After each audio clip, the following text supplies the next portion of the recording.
For Hispanic Heritage Month, let's talk about how La Bamba and Stand and Deliver broke through in the late 1980s.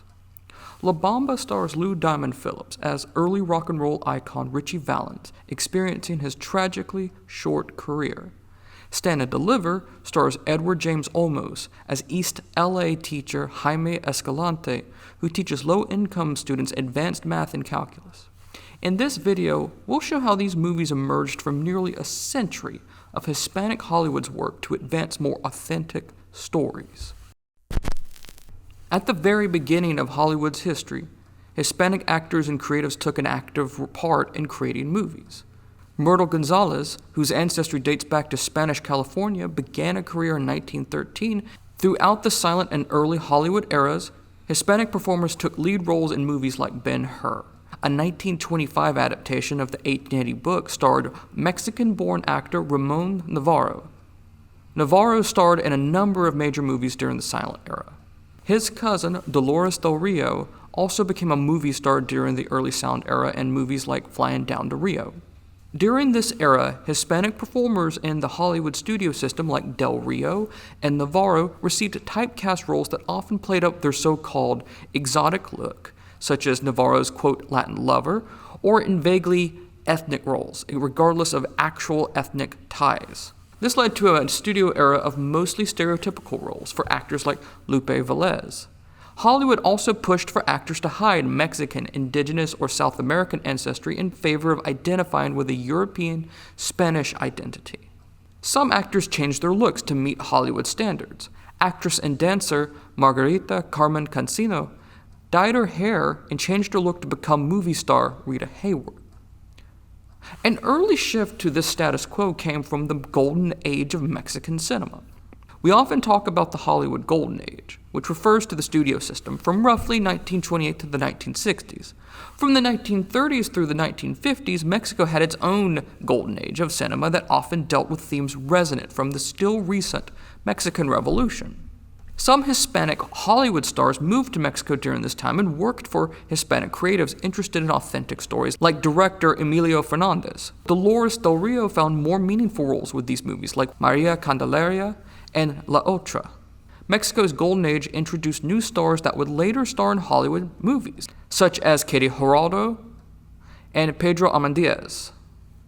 When the civil rights movement began after World War II, the conversations about rights, dignity, and authenticity in culture resonated with Hispanic creatives and audiences. Mexican-American actors like Anthony Quinn took on more creatively meaningful roles with Viva Zapata, alongside international roles such as Zampano and Federico Fellini's acclaimed La Strada. Puerto Rican actress Rita Moreno started acting in the late 40s and the 1950s, even appearing in Singin' in the Rain. Yet she received offers for mostly typecast roles. She would have a career breakthrough as Anita in West Side Story, which led to her Oscar win for Best Supporting Actress. Moreno also felt inspired by her activist work in the civil rights movement, and despite her Oscar win, went many years without major work because she refused stereotypical and typecast roles. For Moreno and many people, something had to change. In the 1960s, concurrent with the larger civil rights movement, change emerged from the Chicano movement, led by activists like Cesar Chavez and Dolores Huerta, a movement to address labor inequities for Mexican-American farm workers in California and western states intersected with the larger goals of the civil rights movement and the movements of Hispanic and Mexican-Americans for more equal rights.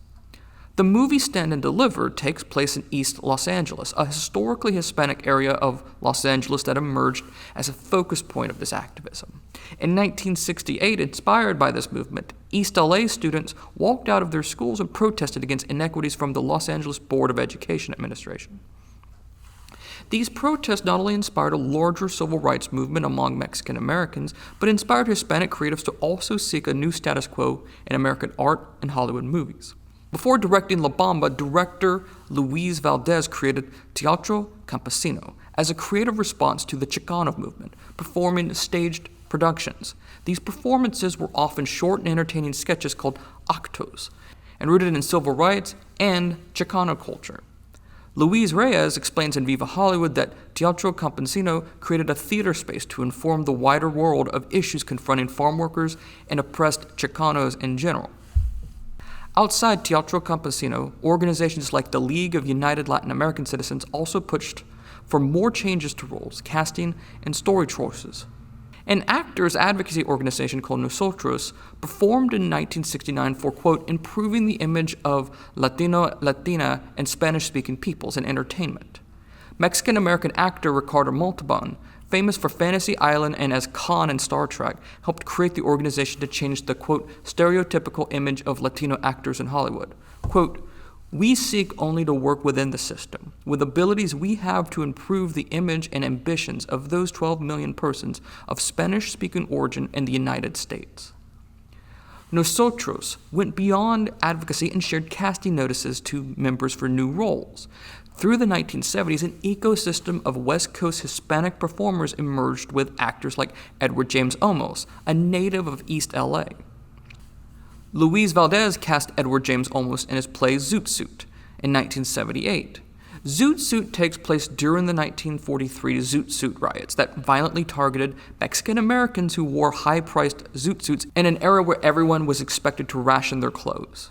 Olmos originated the role of El Pachuco, the zoot suit-wearing narrator of the unfolding events.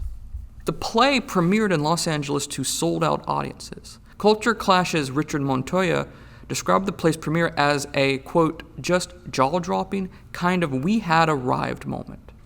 Valdez would later direct a filmed version of the play released in 1981.